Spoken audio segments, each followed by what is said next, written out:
do that. So welcome everyone to the Week in Dialogue with the Author webinar today. My name is Dawn Dole. I'm with the Taos Institute. The Taos Institute is sponsoring this program this week, and thank you to all of you who participated online in the Taos online community webpage with Diana and Amanda this week. If you were not able to join the dialogue online during the week, that dialogue is still open. You're welcome to go there and see the conversation that unfolded this week. It was just wonderful and lots of good sharing and good questions, and it was a wonderful experience to see unfold. The Taos Institute sponsors these weekend dialogues with the author about every other month, and this is our 5th one in this series. Some of you have participated in the others, and if you'd like to participate in the future, they are free and they get us just engaged with each other in lots of different ways, online and in these webinars. The Taos Institute is a nonprofit educational organization.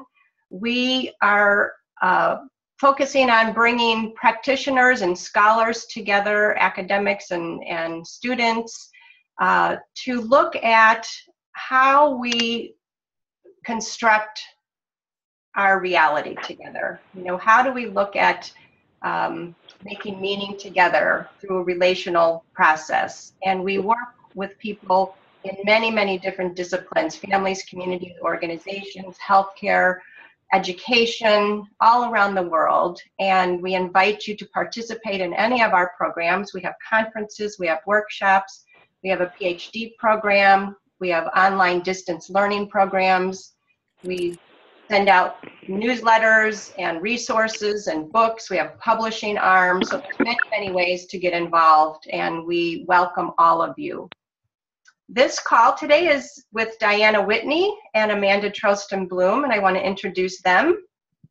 Diana is a global social entrepreneur. She's a founder and co-founder and president of the Corporation for Positive Change, co-founder for the Taos Institute, thus the name Taos, which is in New Mexico, and Diana was living in New Mexico at the time the Taos Institute was born, and she is a key player in making that happen. And thank you, Diana, for being a part of the very beginning. She works as a consultant and a practitioner in education, businesses, families, and communities. She's a founding advisor for the United Religions Initiative, a global network of over 530 interfaith cooperation circles working for peace and justice. She's a speaker, a writer. She's written numerous articles and books. She's worked with hundreds of thousands of people worldwide who live and lead using appreciative inquiry. She is described as one of the top 5 thought leaders in the field, forging a positive revolution that is radically transforming knowledge, understanding, and practice in human organizing, leadership, and management for the good of all people. And thank you, Diana, for being a part of this week. Amanda Trosten-Bloom draws upon 25 years of organizational consulting and management experience in the areas of organizational change and human resource development. She's been engaged in long-term whole systems change using appreciative inquiry in a variety of business and social profit settings. Her work especially focuses on the areas of culture transformation, strategic planning, leadership development, and business improvement. Using a variety of AI practices, Amanda aligns widely diverse groups of stakeholders around issues of strategic intent, action, and profitability. And welcome, Amanda, to our Week in Dialogue. Both of you, we love your book, Appreciative Leadership, and I just have used it over the years, and it's been one of the great resources in my bookshelf, and just have loved it. So thank you so much for being here, and I'm going to turn the call over to the two of you. Thank you, Dawn. We are so excited to be doing this call. The week was fabulous. Some people had an easier time of it than others. I was among those who had technology troubles, but the dialogue was great. Want to say thank you to you and your team for making this possible. and to the Taos Institute. Thank you to all of the people who participated with us in the online dialogue, and we are just delighted to be here with all of you who are online now. We've talked about how to begin, and to have everyone introduce themselves would probably take up the entire hour and 15 minutes that we're going to spend with you. But we would like to hear some voices. And the way we'd like to do that today is we would like to have each person in their language say, "May peace prevail on earth." We don't want to hear it 10 times in English. We want one person to say it in English, one person to say it in Japanese, one person to say it in Spanish. So if you will, please, Papusa, would you begin for us? May peace prevail on earth. Que la paz prevalezca en este mundo. Memi. 地上に平和がありますように。 Amalia, perhaps in Norwegian. Måtte freden med alle mennesker på jord. And I don't know the other languages that are with us today, so please join in if you have another language. Shanti. Låt det vara fred på jorden. Dat vrede nog altijd blijven. Que la paix triomphe sur la terre.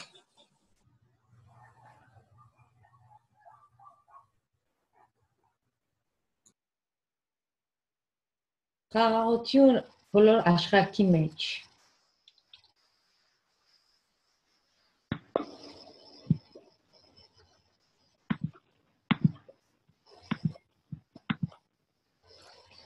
Thank you.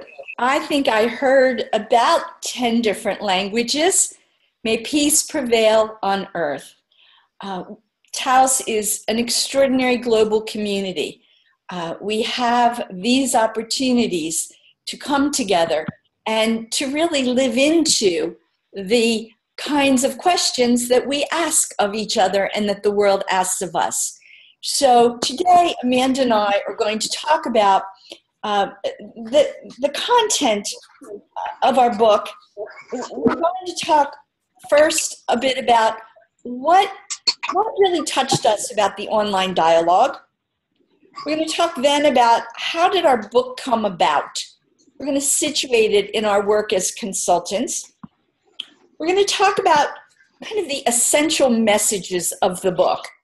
And I'm actually going to link that in with some understandings of social constructionism and leadership that I put on the chat this week as 5 moves and shifts in leadership. And then we're going to talk about how do we think that these notions of appreciative leadership, what do they have to offer the field of leadership and perhaps the world? We are planning to be with you for another hour. So an hour and a half altogether. And at this point, I'm going to turn things over to Amanda, who's going to have some reflections for us based on the online chat this week. Diana. So we spent some time roaming around and being in dialogue with a number of you who came into the online chat earlier in the week. And both of us wanted to take just a few minutes to think about some of the highlights of that, what stood out for us, what was provocative, some of the questions and curiosities that we came out with after we had a chance to read your questions and curiosities. So I'd like to start with the first thing that I noticed in the first day or so that we were together. And that was that though we're having a dialogue about appreciative leadership, that much of the conversation began around appreciative inquiry, as if the two were interchangeable. And I wanted to talk a little bit about my understanding some of the different appreciative leadership might build a different than appreciative inquiry. So let me share for a moment the story of how our book came about, because I think that will give all of you a sense of how we might hold the differences between them. We started thinking about leadership when we were writing the book, The Power of Appreciative Inquiry, in 2003. We started thinking about it and thinking about what does it take to lead positive change. And as we thought about that, we went back and we interviewed a number of leaders with a capital L, who we knew had been very successful in those environments. And we began to see some patterns in the sorts of things that they did, the ways that they carried themselves in the world and in their organization, that seemed to amplify the effects of appreciative inquiry. One of those, for example, was that they were fully committed to the positive. Another one was that they were personally involved. They joined with others to create something. They believed in inclusion. There were several things that we outlined in the introduction to our book that we discovered in those interviews with leaders. So we thought about the leaders themselves, and then Diana, shortly after that, founded this program, this wonderful program that we're still teaching called the Appreciative Leadership Development Program. She got curious about what would it take to have a wholly affirmative, wholly strength-based process for developing leaders, for developing leadership. And I'm going to begin to make a shift around the way that I talk about this, from leaders to leadership. And this program included a lot of interviews, not surprisingly. It took a 4D cycle and it applied it to people's personal leadership. And it included pre-work. It included people interviewing leaders that they respected greatly. And they came in with this data to look at what they were learning from people who were practicing leadership in a way that had made a positive difference in their lives and in the lives of others. We began to see some patterns in that as well. And out of that was born this whole notion of 5 strategies, the 5 strategies that are outlined in our book, which we'll talk about a little bit further. These strategies and some practices that people were doing that was making a difference, that was bringing out the best in others whenever they did them. So then we got even more curious, and we decided to go out and do some focus groups. We collected input between the interviews and the focus groups with hundreds of people. There were 10 focus groups where we went out and explored what does positive power mean to you, and what brings it out? What makes it happen? And it was out of all of this data, if you'll have it, this data that we collected first informally and then more formally, that the notion of appreciative leadership as a relational practice, appreciative leadership as a process that brings out the best in others and creates winning results. That's where all of this was born. Now, when we go into the book, we notice that there are a number of practices that echo appreciative inquiry. They echo appreciative inquiry. Part of that is that our data initially came out of appreciative inquiry and looking at people who were leading and doing leadership in that context. But that's not all that's there. Appreciative leadership, it takes the practice of appreciative inquiry and puts some legs on it in terms of how each of us carry ourselves in the world, what we can do to make a positive difference, whether we're a leader with a capital L or whether we're a leader with a small l, whether we're talking about leading others or whether we're talking about personal leadership. leading ourselves, which leads into sort of a second big theme that I was struck with in the online dialogue, and that was that a number of people were talking about leadership, leaders as people, as opposed to leadership, which is a relational practice in our experience. And what we really leaned into in the book was the notion of leadership. In fact, I can recall, Diana, over and over us going back through trying to, how are we going to talk about individuals in this book when really what we're talking about is a relational process. And so we did in the book tease out practices that we as individuals could take on. But more importantly, we tried to lean into what happens between people that creates these positive ripples in the world, that unleashes positive power, both in those people that are involved and in the world around them. So those were two big items that showed up in here. There was a third theme that I want to speak to. It had to do with, what do we do when someone doesn't want to do, to change the way that we think is best for them? In other words, when we can't get organizations or leaders with a capital L to buy appreciative inquiry. That was a conversation that happened with some regularity online.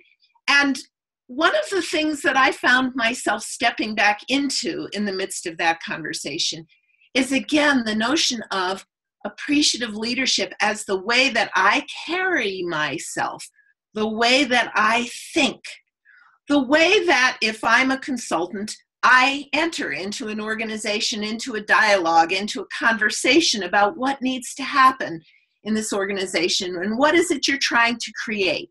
And how might we create that together? And what are some of the practices or tools that we might bring to bear here?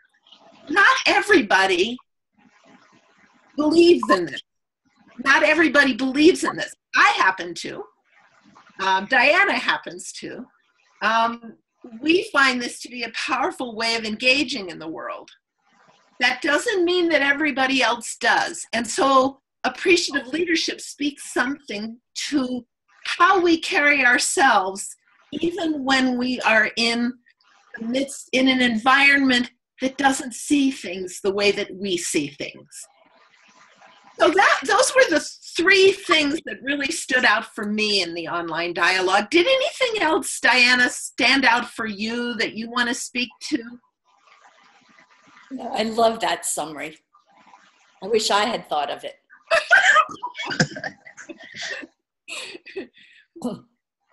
So then there was one other long thread that happened online that I'd like to lean into and actually invite Diana into a longer reflection about this. In our dialogue online, she came out with something she described as 5 moves, something that was different about appreciative leadership, a different way of looking at things. That was a different way of explaining something about what's in the essence of our book. And Diana, I'd like to suggest that you take a chunk of time here now talking a little more about these 5 moves that you were beginning to play with. And everybody, while Diana's talking, I'd like to invite you to be chatting questions, because I'm going to be tracking questions that are coming in, and then she and I might start talking about those after she's finished talking about the 5 moves and the book. Thanks, Amanda. Thank you. I just really want to reinforce Amanda's notion that the book came to us through a kind of research process, because I know many of you who are on this call are graduate students at Taos or elsewhere. And so we really took our own observation and created more and more opportunities to reflect on them, learn with other people. The 5 moves, I was having trouble technically getting online this week. And so I was sitting there thinking, and for me, one of the foundational bits of appreciative leadership is social constructionism. It's also, for me, foundational to appreciative inquiry. It's why I feel called to it and why I believe it's successful. And so as I thought about this, it's what does social constructionism mean to me? If I were to say there's some things that we understand about social constructionism, and I wonder what they have to say, what they invite us to in terms of leadership. Well, the first move is from that sense of individual behaviors to relational ways of being or being in relationship. Now, Amanda touched on it, and so did many people in our online discussion. We're not saying there's no such thing as a person with the title leader. We're not saying that you don't exist as an individual. But what we've learned is that a great deal, if not most, of the leadership literature in the past has been about the leader, the traits that make he or she, most often a he, a good leader, and how the behaviors of that kind of person. And those behaviors are often the question that Jim asked repeatedly this week. How do those behaviors correlate with results? And so when we take a relational stance, we begin to ask different kinds of questions. Like, what's happening that allows us to go forward together? You know, whose results are we talking about? Have those people who are going to be impacted by the results, whatever they are, had a voice, a say in identifying what would be considered desirable results and in helping to create them. And so one of the moves that I find interesting is to shift my own language from talking about he or she or I to we, to ours, and to really begin to speak in the plural. And that it does a number of things. It, one, helps me remember that there are other people that I'm engaging with. It also creates a kind of invitation to other people to be part of the we. You know, if I say my thoughts or I have this idea, it's very hard for someone to be part of that. But if I say, you know, we've been in conversation this week, I'm wondering what we might do about it, there's an invitational quality that really ties into what we've talked about in the book in terms of inclusion. Now, at this point, I could talk about the relational for a very long time. But what I want to do is actually read our definition of appreciative leadership on page 3 of the book. So we say appreciative leadership is a relational capacity. We kind of located in the relationship or the relationships to mobilize creative potential and turn it into positive power. Now, what's really interesting is that as we began talking about leadership and writing, I went to the dictionary and looked up the word power, because I was kind of tired of the narrative that power is a bad thing. I mean, there are times in my life when I like feeling powerful. I like getting things, accomplished.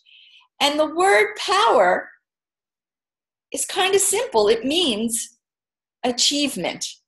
It means results. It means accomplishing. So I think it's not power that's been troublesome, but the nature of power and the individualistic notion of power. And so we kind of set out in the book to offer a hypothesis that maybe there could be an understanding of more appreciative, positive power. And that this notion of results, again, Amanda was introduced as having 25 years of experience. I guess I have to own up to my as many years. But over the years, what we've noticed is results are not a straight path. It's not like we do something today, we have this webinar, and tomorrow you will be doing things different. Results are a ripple. Something happens. You have a little bit of an aha. You try, we experiment, we do things different, we see how it works. It's where Frank Barrett's work on improvisation is so important. Results come down a different path than we may have predicted, in different ways than we may have thought, and certainly in a timing that is not always ours.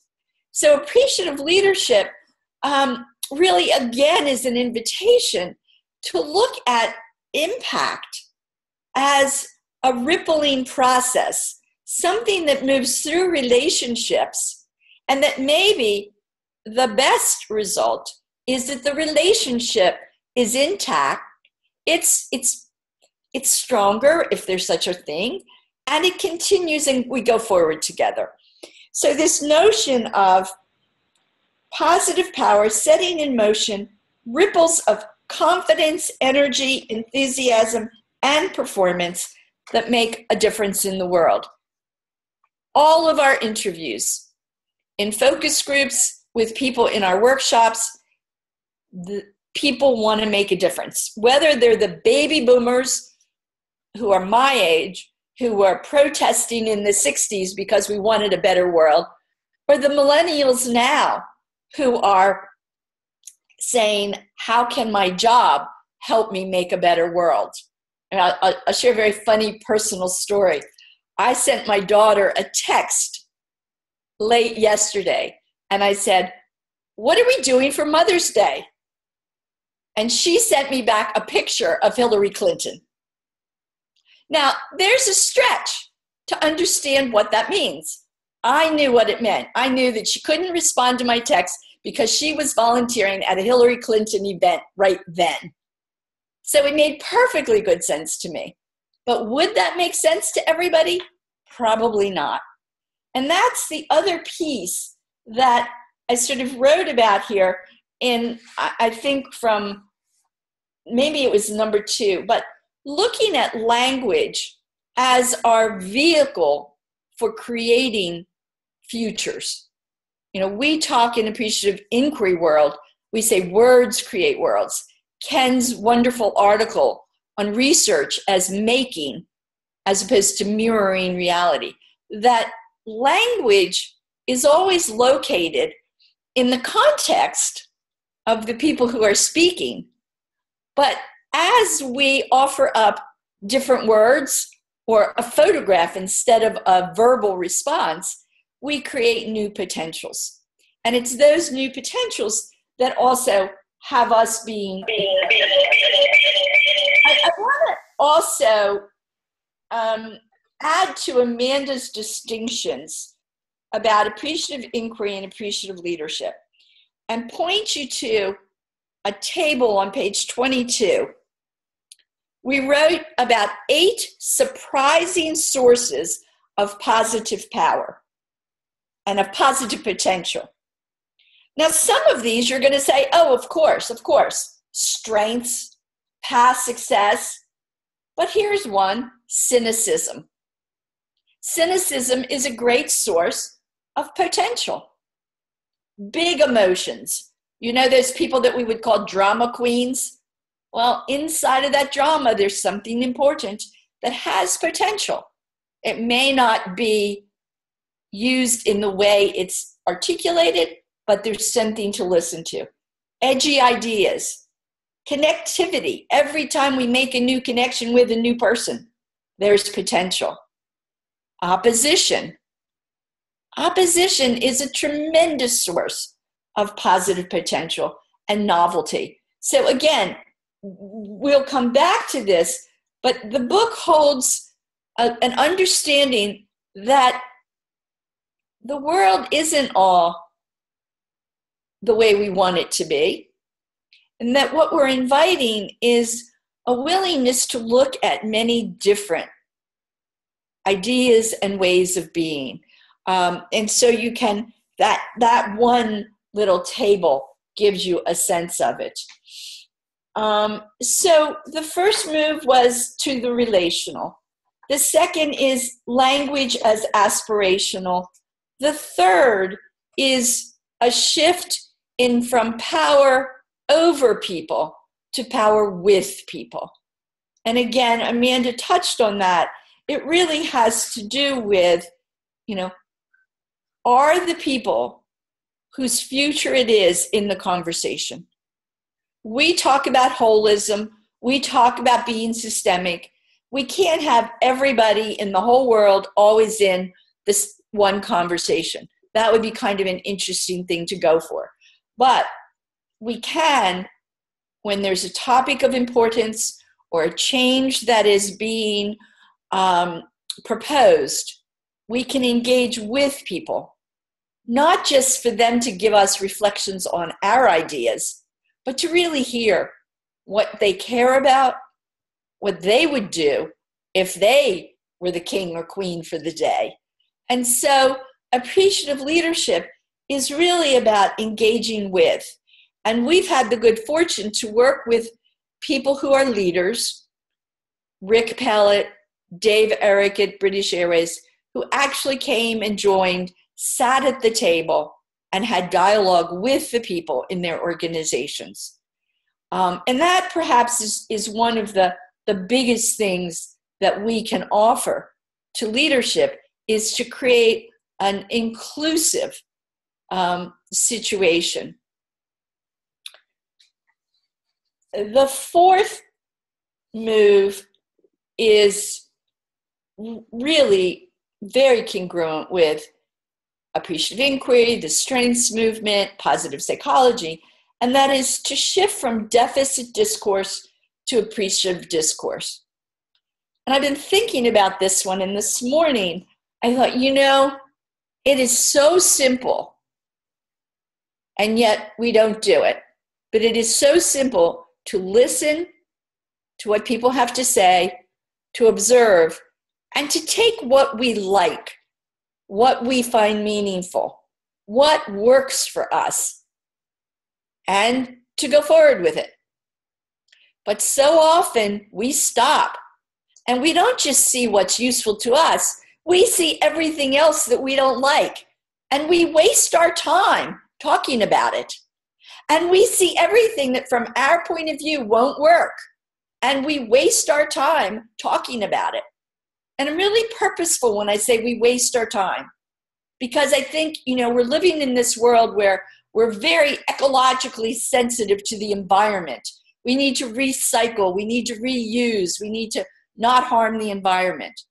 Well, I want to put forth that there is something called language pollution, and that we spend much too much time using words that really are critical, put down, harmful, instead of simply saying what we care about, what's useful to us, what we think is good, and then moving on and allowing other people to have their words and their ways of doing things.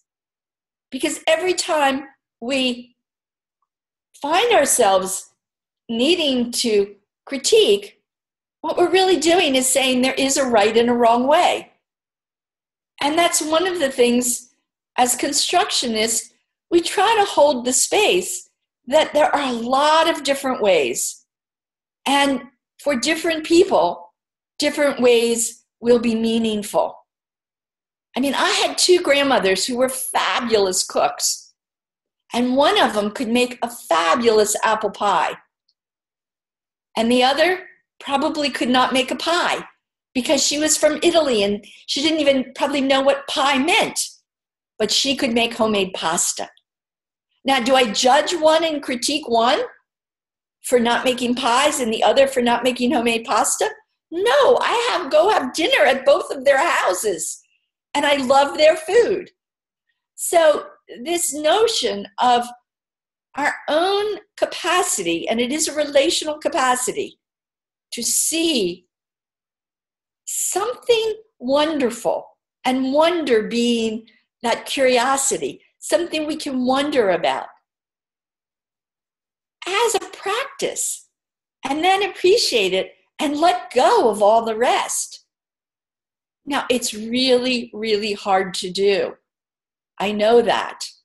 I have one friend who used to say, you know, every once in a while, we have to have a good cup of coffee and judge earthlings harshly. And she was joking about that. But we have habits of judgment, habits of criticism, habits of finding what's wrong.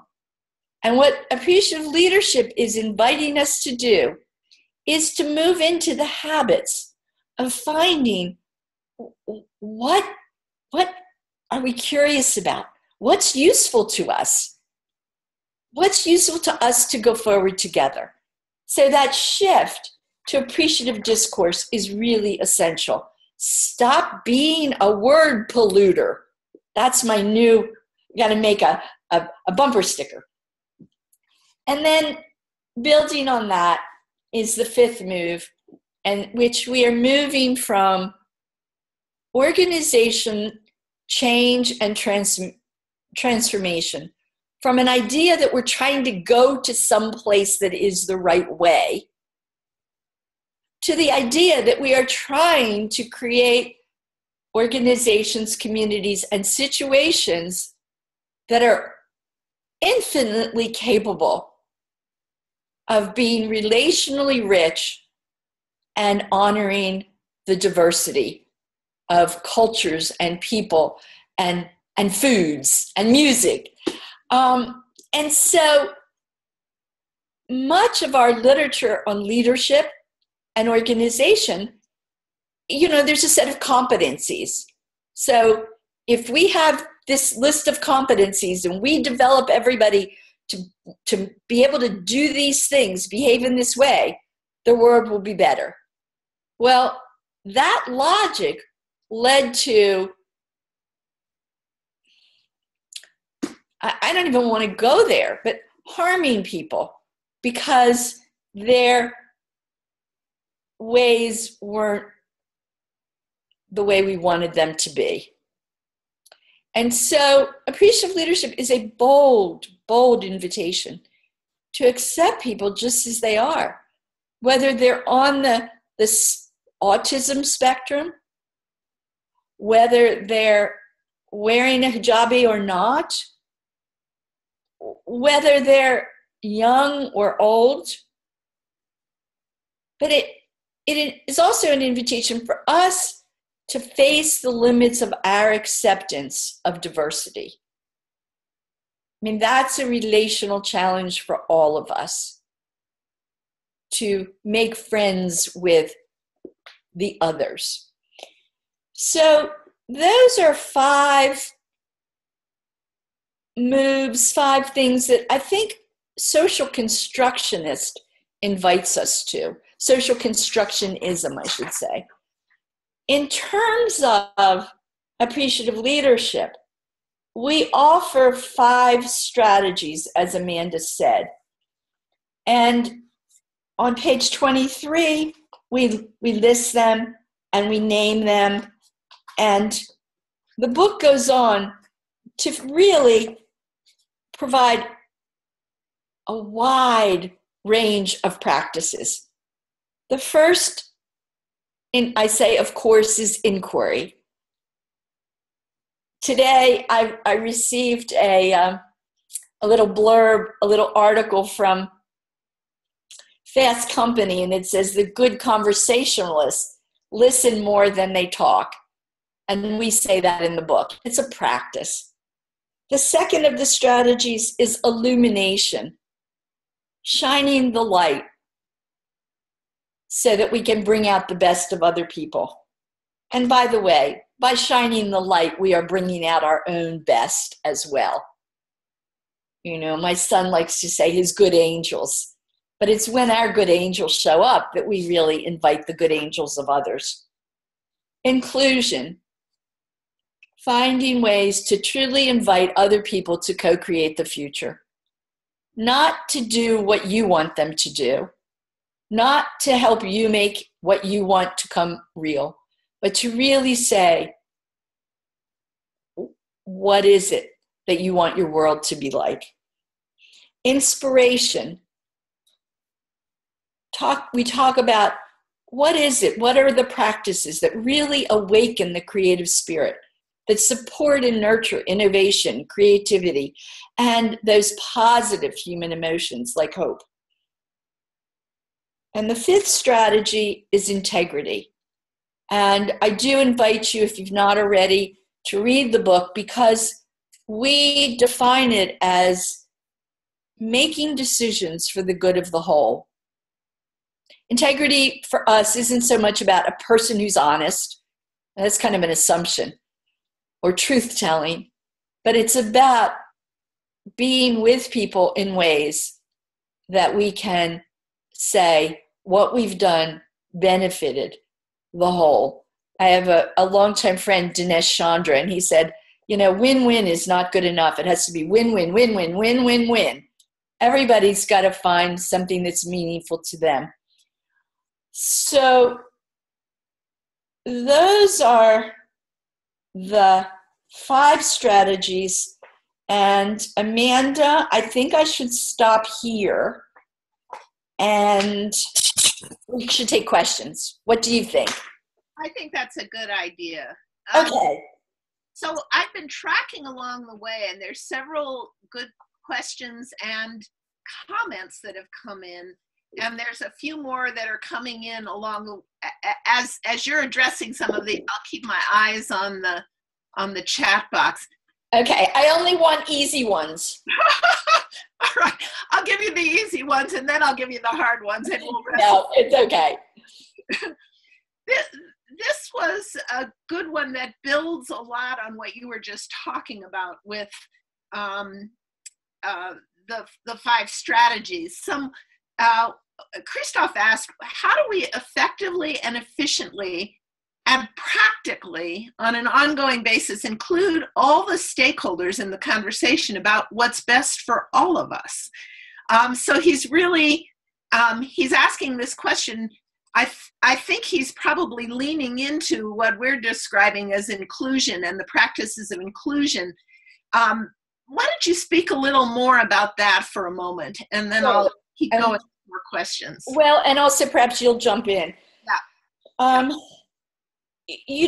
think it's a very important question, and I'm actually going to answer it more from a personal story than an organizational one.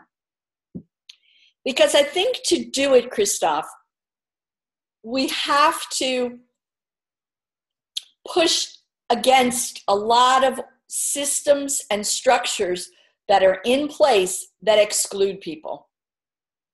So my personal story is, I think most of you know, and you don't have to go, my mom passed in August. So it's not been a year. I have 2 brothers. Collectively, we have 2, 4, 5, 6, 7 nieces and nephews. And we have my mom's estate to settle. The first thing that happened was that her lawyer sent us a stack of documents that were about 3 inches thick. And I consider myself a smart person, and I couldn't deal with it. I didn't want to deal with it.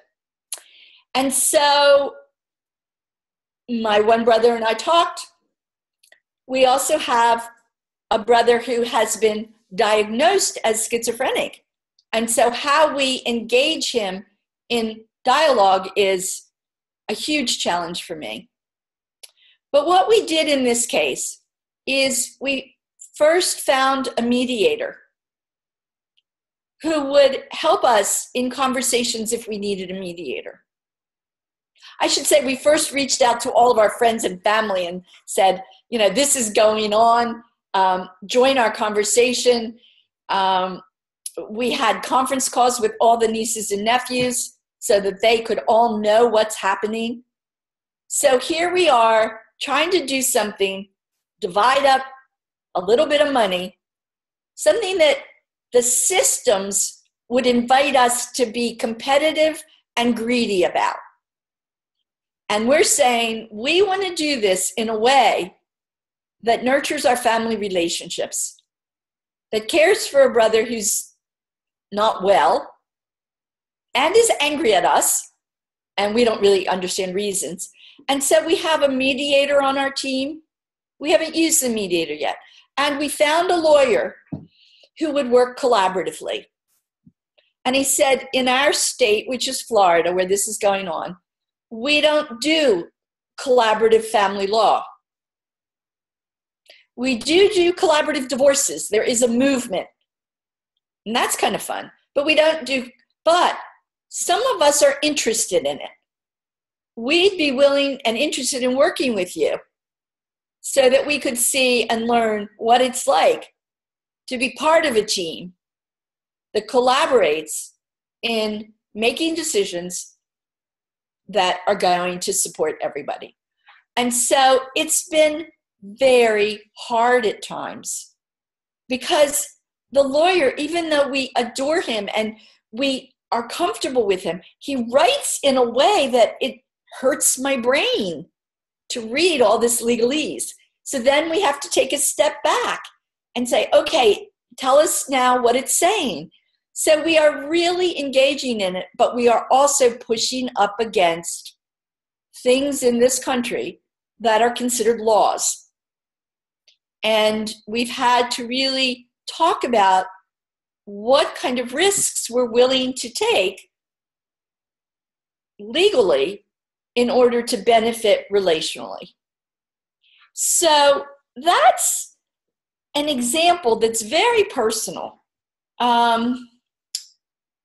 Amanda, you might have one that is more work-related if you'd like. Can't hear you. Thank you. I forgot to unmute myself. Excuse me. I find myself thinking about, first off, a number of the practices that we outline in the chapter on inclusion that are very sort of practical practices about how to do this. And I think also about some of the ways that we actively engage people when we're doing appreciative inquiry processes, which bleed over in terms of how we could be doing these on a day in, day out basis when we're not consulting. So obviously we have interviews and informal conversations. We have opportunities to put people who aren't normally in relationship with each other into conversation so that they can hear each other and hear what they have, what's similar and what's different about the way that they think about things.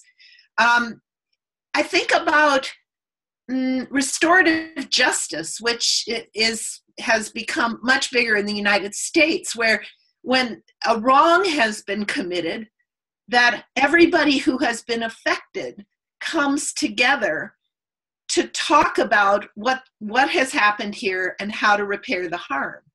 And this is one more example of a relational practice that brings those who, the term you use, Diana, regularly is the people whose future it is, or the people who are affected, into an ongoing conversation. That, and this is one of the things I'd like to say that remains a stretch for me, because I still have a desire to sort of get to an endpoint, to finish something, to close it up, to say, box it up and put it on the shelf.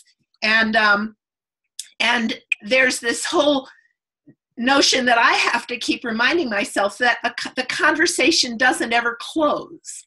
The conversation isn't over. We may have made a decision, but that doesn't mean that we're not going to keep talking about that decision. We're not going to revisit that decision. So that would be the addition that I would make to what you're talking about. I think that last note about the conversation continuing is important, because as we design processes, for organizations and communities, we're really looking at it as iterative inclusion. You know, we're not saying let's get everybody involved at the same time. It may be that the school children need to be involved in a playful way at a certain time, and then their parents and faculty get involved later, and some of the school kids join in a larger meeting. I think there's one thing that's really important. Amanda and I wrote about this in The Power of Appreciative Inquiry, and I'm really going to keep emphasizing, if you want to learn about appreciative inquiry, read The Power of Appreciative Inquiry, read the book David and I wrote on Appreciative Inquiry, A Positive Revolution. Taos published a book by Frank Barrett and Ron Fry. Read a book about appreciative inquiry. If you're interested in how constructionism and appreciative inquiry kind of influence the notion, the leadership, what's going on in the world of leadership, then look at our book, Appreciative Leadership, which is what we're talking about. Yup DeLong, who's on this call, is doing his dissertation and doing some amazing videos with people that are sort of talked about as appreciative leaders, and he's going to have some more insights. We're beginning to build this field. Ralph Weichel, another colleague, is doing research on the results of an appreciative leadership development program. But appreciative leadership doesn't equate to appreciative inquiry. Yes. And so it's an important, sometimes subtle distinction. Yes, Papusa said the Public Conversation Project, another wonderful process. So there are many processes: open space, World Cafe, real-time strategic change. There are a lot of organizational processes that help us include people in conversations. Great. Well, let me move us to another comment that was made on here. You actually commented that wanted us to sort of reflect on the challenge of moving from I to we in a society that still really embraces and values individualism. Talk for a minute about how you see this emerging in our relatively individualistic society. Well, you know, in so much, that's at the heart of things. As a very young consultant, I remember learning about group process, and that there's always, each of us always has a need to belong, to be part of the we, but to also be differentiated, to be I. And so this I-we is a dynamic that has been alive in the field of organization development, in group process, and certainly now in our work for a long, long time. So we've written in this book about take care of yourself so you can take care of others. And it so much depends on the people you are working with. Some of you have worked with groups of women, and you may find that women more often will tend to be caretakers of others and put the we first.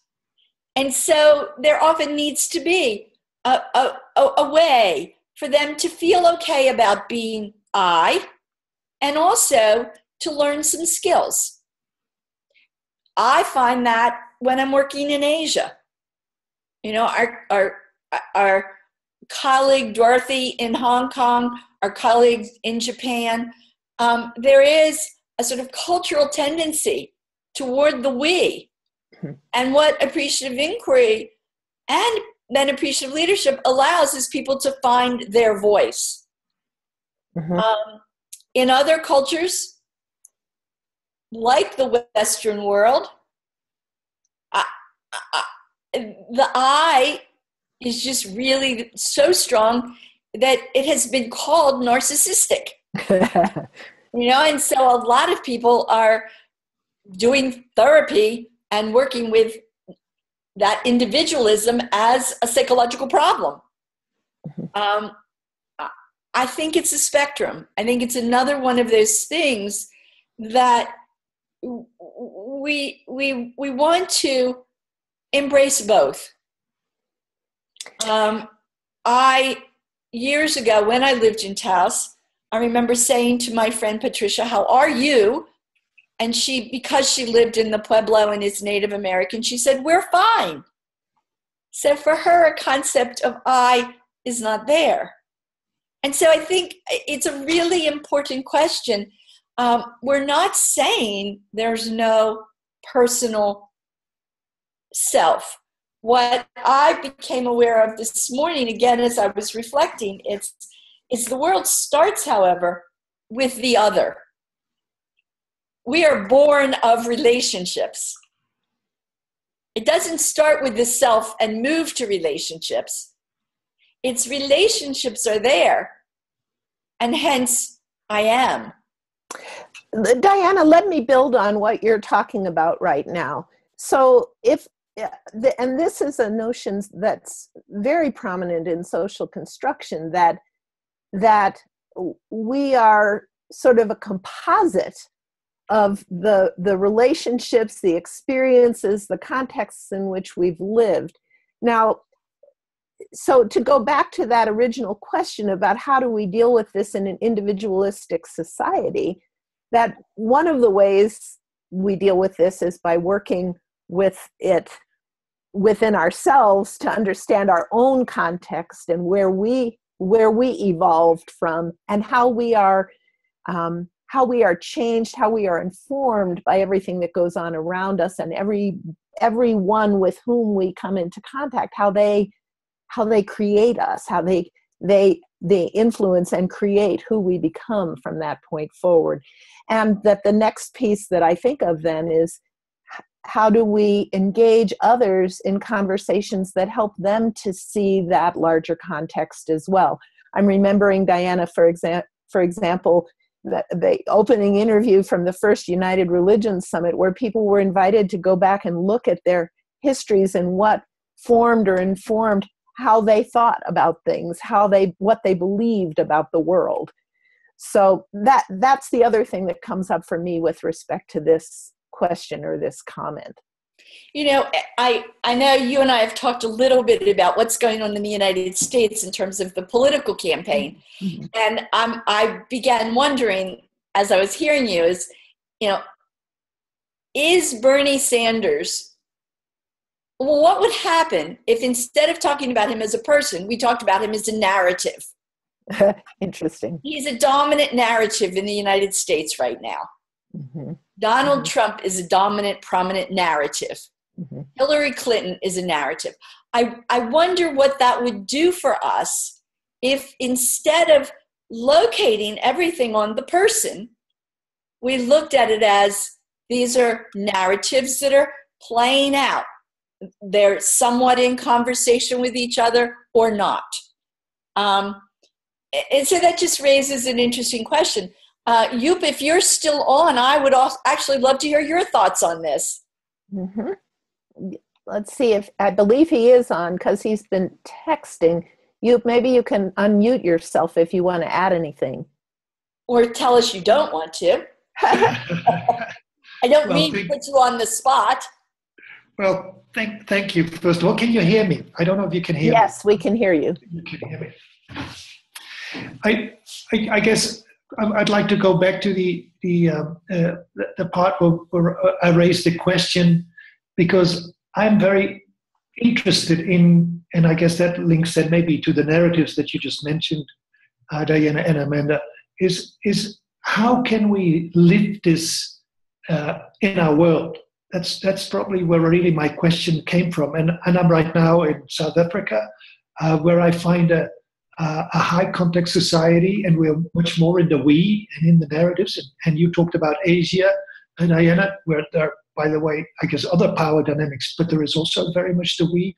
And I got intrigued by what I when I heard you speak on what we actually could do to lower the threshold and get more people involved in this notion of that we together will have to realize the results. And I guess that is probably where it's very interesting to see for a foreigner like me, to see the American politics, where people like Mr. Trump actually seem to go the opposite direction. It's I, and then there is a long silence, and then there is more I. So I'm really intrigued by what you just said, and my hope is that if we can shift this notion indeed to the we. That's why I was also so much enjoying to hear about your moves, and I wrote a comment to Amanda saying, isn't that much more generic? It's not only dealing with leadership. Some of the things we're talking here are not only about leadership, but they are just more in general how we behave towards each other, how we deal with one another. So it's so very fundamental when you said we come from relationships, and it's like here in South Africa working where they use the word Ubuntu and saying we are, or I am because you are. I am because we are in this conversation together, and still, although I think it's so obvious to probably most of us, I'm still wondering then what is the secret mechanism that will help us to overcome this hurdle of individualism. So I guess I'll leave it at that. I think it's a great question. We should all just have it, because there are no absolute answers. Great. Dawn, I see that you're putting a lot on there about appreciative inquiry, and they're great resources. So thank you. It's wonderful to help people who still want to learn appreciative inquiry to know that there's tremendous, tremendous resources. Thank you. Amanda. I'm looking at the time, and I'm thinking maybe one more question before we begin to wrap things up. And I've zeroed in on this one because it was something you referred to that I like, because it gives us an opportunity to show the practicality of this. This person said, cynicism is an opportunity. Can you talk more about practices that engage a cynical thinker, and what value or perspective a cynic brings to the process? So you want me to answer that? Well, I'd like to start. Oh, good. Go for it. I'd like to start, and then I'd like you to sort of wrap this up here. Our colleague, was it Peter Lang? Yes. Was the one who said that embedded in every complaint is a positive image of the future. People do not complain about things unless they see something better. And it's that gap, if you'll have it, between where we are and where they wish we would be, that creates that complaint. I might suggest that cynicism can also be born from disappointment. I have a client in Denver right now. It's a mental health center, and they have just built a facility on the grounds of what was in the 1960s the first African American mall in the country, that was subsequently fell into disrepair and was demolished, and all kinds of promises were made to redevelop this site that kept falling through for one reason or another. And so when it came time for this organization to develop the site, community members were saying, why should I even bother going to the meetings? This is just one more disappointment waiting to happen. And the way that this client system dealt with this was to honor those cynical voices and to hear them out. The leaders, the members of this facility went out door to door. They knocked door to door to talk to people about what they hoped for this site, what would make their neighborhood a better neighborhood. They held community meetings. When complaints came up, people sat and listened and asked questions to understand them more. So I believe that maybe one of the answers, and by the way, this facility, when it opened with tremendous support in the community, in part because of the way that they managed that cynicism and those complaints and that resistance. I put resistance in air quotes here, that resistance that they hit when they first said they were going to buy the lot. So I believe that part of this is about how we hold that complaint. Do we hold it as if we have to defend ourselves? Do we hold it as if somebody's just a squeaky wheel and nothing's going to satisfy them? Do we hold it as if, how are we holding this? Are we holding this as something that has validity, that's important, that we need to understand better so that we can all have a different experience? If we can hold it in that way, if we can hold this as a collective challenge or opportunity, as opposed to somebody else's problem, I believe that that's one of the ways that we can manage this cynical response. Indeed, I think that the term cynicism, it has a judgment attached to it. It suggests that it's not valuable or that they don't get what's right. And so the main message I take from this is that we need to remain open and inquisitive, and we need to continue to value that other way of seeing things. Di, what would you add? Well, I agree with what you're saying, because ultimately, to appreciate is to accept everybody. And you've got to make choices about what's the best framework and format and who else to engage. But people, when we did our other little bit of research about why appreciative inquiry worked, one of the things people felt the freedom to be heard. It wasn't that I got to listen to somebody. I felt heard. And that's essential in all of this work.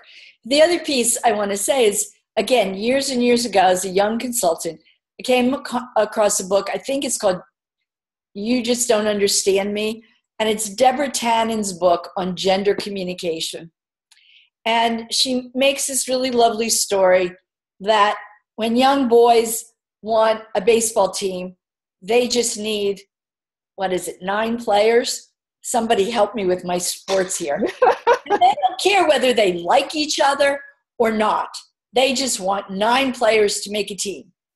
Whereas little girls grow up and there's a whole different relational dynamic in which women learn to lament as a way of making relationships. Oh.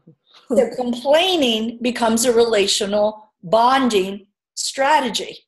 And I think when we talk relational, we need to understand different cultures. And what is it in different cultures that brings people together? When I taught appreciative inquiry, I believe for the first time in Japan, the Japanese habit is historically to go out drinking after work. You work long and hard during the day, and then you go out drinking after work to make your relationships and things like that. And I said, well, I'm not going to do that. So they said, well, let's have a little bar in the meeting room, at 9:00 at night. Okay, that was fine. And I went once until 9:15, went back to my room. But at the end of the week, there were comments like, now that I understand this, I think I'll be able to get married because I can make a relationship and I can choose to stay home with my wife. And so we're always working within cultures and understanding that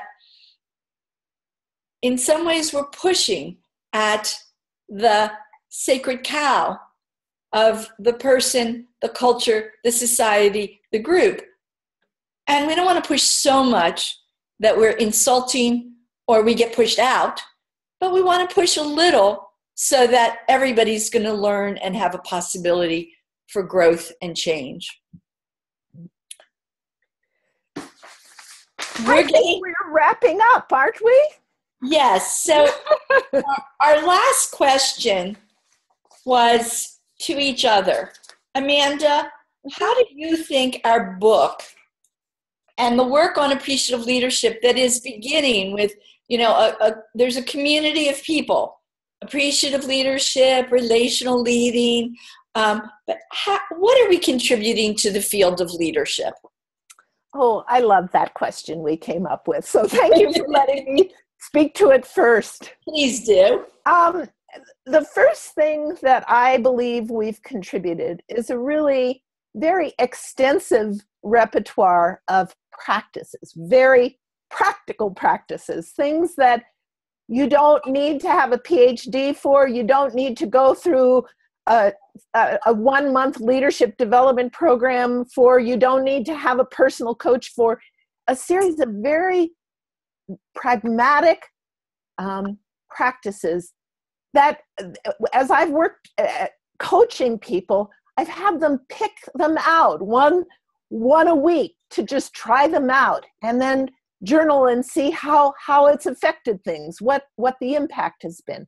So I believe that that's one of the very practical contributions that we've made through this book. I also believe that this book speaks more directly to the challenges of the 21st century than a lot of what has been out there in the past. Partially because it was written now, not 20 years ago. We're in the context that we're in. But the world that we're living in right now, it's getting smaller and smaller in a way. And that we have the need to collaborate and make choices as a whole in order to survive as a species. Many of the issues around climate change are affecting the entire world.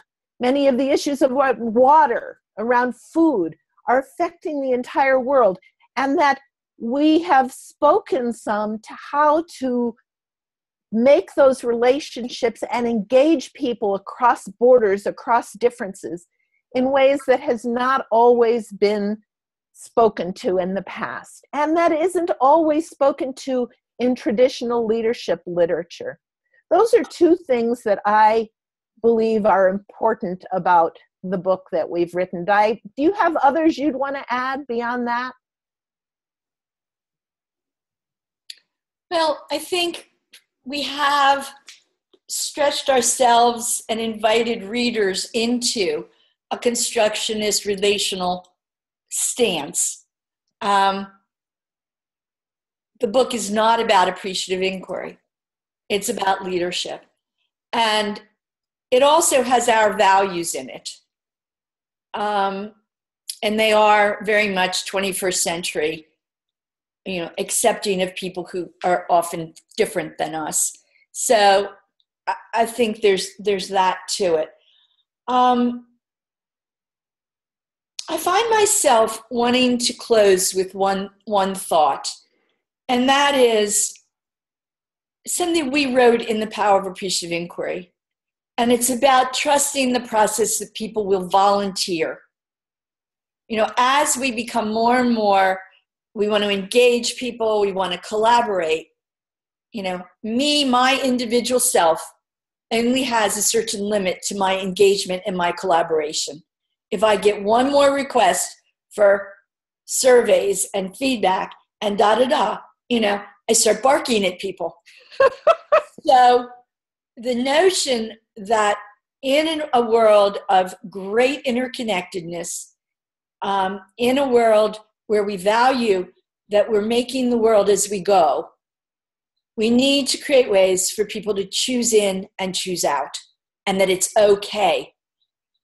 because we can't all be everywhere, do everything all the time. So that's my kind of closing comments. And thank you. This was great fun. Oh, indeed. Thank you, everybody, for joining us. Yeah, and this is Dawn. I want to, on behalf of the Taos Institute, I especially want to thank Diana Whitney and Amanda Trosten-Bloom for being with us for this week. And I would like to invite everyone to continue the conversation, continue learning together, to continue exploring together.